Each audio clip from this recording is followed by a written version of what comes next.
Assalamualaikum warahmatullahi wabarakatuh. Selamat pagi anak-anakku kelas 8. Bagaimana kabar kalian hari ini? Mudah-mudahan kalian tetap dalam keadaan sehat dan selalu semangat dalam mengikuti proses pembelajaran. Alhamdulillah, hari ini kita bisa bertemu kembali dengan pelajaran PPKN. Anakku, pada pertemuan kali ini kita akan mempelajari bab 2, yaitu tentang menumbuhkan kesadaran terhadap Undang-Undang Dasar Negara Republik Indonesia tahun 1945. Anak-anak sekalian, adapun tujuan pembelajaran pada hari ini, setelah mempelajari materi ini, Bapak harapkan kalian mampu memahami kedudukan dan fungsi Undang-Undang Dasar Negara Republik Indonesia tahun 1945 dan sekaligus kalian memiliki keterampilan menyajikan hasil daripada isi pembukaan Undang-Undang Dasar Negara Republik Indonesia tahun 1945 tersebut. Nah, anakku sekalian, sebagai awal kita mempelajari isi pembukaan Undang-Undang Dasar Negara Republik Indonesia tahun 1945, coba kalian amati dan baca naskah pembukaan Undang-Undang Dasar Negara Republik Indonesia tahun 1945. Setelah itu kalian bisa membuat catatan-catatan yang menurut kalian penting atau hal-hal yang tidak kalian ketahui seperti istilah yang sulit bagi kalian. Anak-anak sekalian, pembukaan Undang-Undang Dasar 1945 memiliki hubungan yang sangat erat dengan proklamasi kemerdekaan. Pembukaan juga memuat kaidah-kaidah yang fundamental bagi penyelenggaraan negara. Pembukaan merupakan bagian yang tidak terpisahkan dari Undang-Undang Dasar Negara Republik Indonesia tahun 1945. Adapun sistematika Undang-Undang Dasar Negara Republik Indonesia tahun 1945 sebelum ada perubahan atau sebelum amandemen terdiri atas 1. Pembukaan, 2. Batang tubuh, dan 3. Penjelasan. Adapun Undang-Undang Dasar 1945 setelah diamandemen itu terdiri dari 1. Pembukaan dan 2. Pasal-pasal. 2. Hubungan pembukaan dan proklamasi kemerdekaan. Anak-anakku sekalian, coba kalian baca dan cermati naskah proklamasi kemerdekaan berikut ini. Hubungan proklamasi dan pembukaan Undang-Undang Dasar 1945 dapat diamati dari isi kedua naskah tersebut.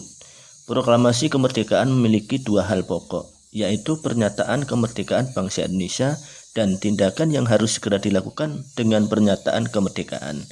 Alinea ketiga pembukaan Undang-Undang Dasar Negara Republik Indonesia tahun 1945 memuat pernyataan kemerdekaan. Pernyataan kemerdekaan di alinea pertama ini diawali dengan pernyataan bahwa kemerdekaan adalah hak segala bangsa. Sedangkan di alinea kedua, alasan perjuangan kemerdekaan bangsa Indonesia telah sampai pada saat yang menentukan. Juga dipertegas bahwa kemerdekaan merupakan atas berkat rahmat Allah yang Maha Kuasa dan dengan didorongkan oleh keinginan luhur.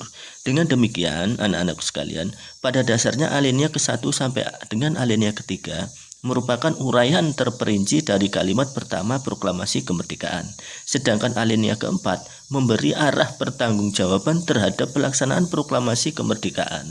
Kemudian, isi pokok kedua proklamasi kemerdekaan yaitu tindakan yang harus segera dilakukan antara lain dengan menetapkan Undang-Undang Dasar Negara Republik Indonesia tahun 1945 yang memuat pembukaan. 3. Pembukaan memuat pokok kaidah negara yang fundamental.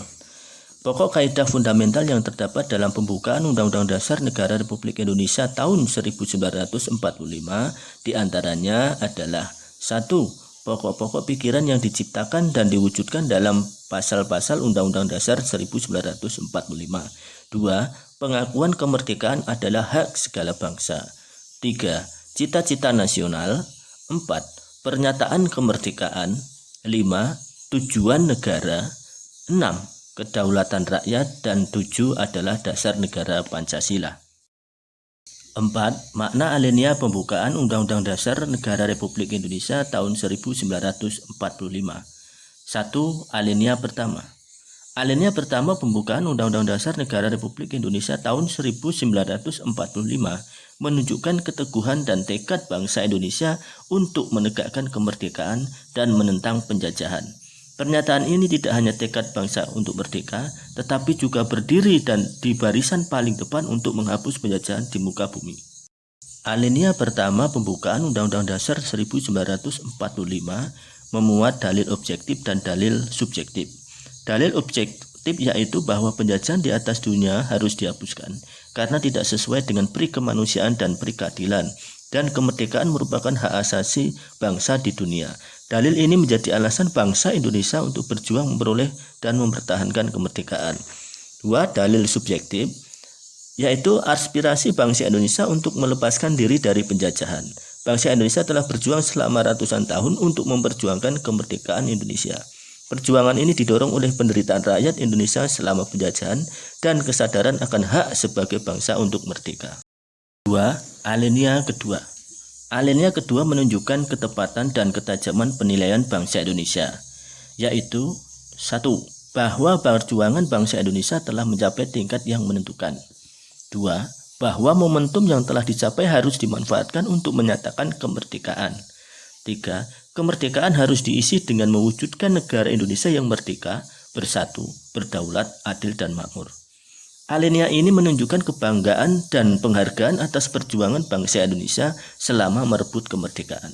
Ini berarti kesadaran bahwa kemerdekaan dan keadaan sekarang tidak dapat dipisahkan dari keadaan sebelumnya. Kemerdekaan yang diraih merupakan perjuangan para pendahulu bangsa Indonesia. Mereka telah berjuang dengan mengorbankan jiwa raga demi kemerdekaan bangsa dan negara. 3. Alinea ketiga. Alinea ketiga memuat bahwa kemerdekaan didorong oleh motivasi spiritual, yaitu kemerdekaan yang dicapai oleh bangsa Indonesia merupakan berkat rahmat Allah yang Maha Kuasa. Ini merupakan perwujudan sikap dan keyakinan bangsa Indonesia terhadap Tuhan yang Maha Esa. Alinea ketiga secara tegas menyatakan, kembali kemerdekaan Indonesia telah diproklamasikan tanggal 17 Agustus tahun 1945. Alinea ketiga pembukaan Undang-Undang Dasar Negara Republik Indonesia tahun 1945 juga memuat motivasi real dan material, yaitu keinginan luhur bangsa Indonesia berkehidupan yang bebas. Kemerdekaan merupakan keinginan dan tekad seluruh bangsa Indonesia untuk menjadi bangsa yang bebas dan merdeka, bebas dari segala bentuk penjajahan, bebas dari penindasan, bebas menentukan nasib sendiri. Alinea ketiga mempertegas juga tentang pengakuan dan kepercayaan bangsa Indonesia terhadap Tuhan yang Maha Esa. Manusia merupakan makhluk Tuhan yang terdiri atas jasmani dan rohani.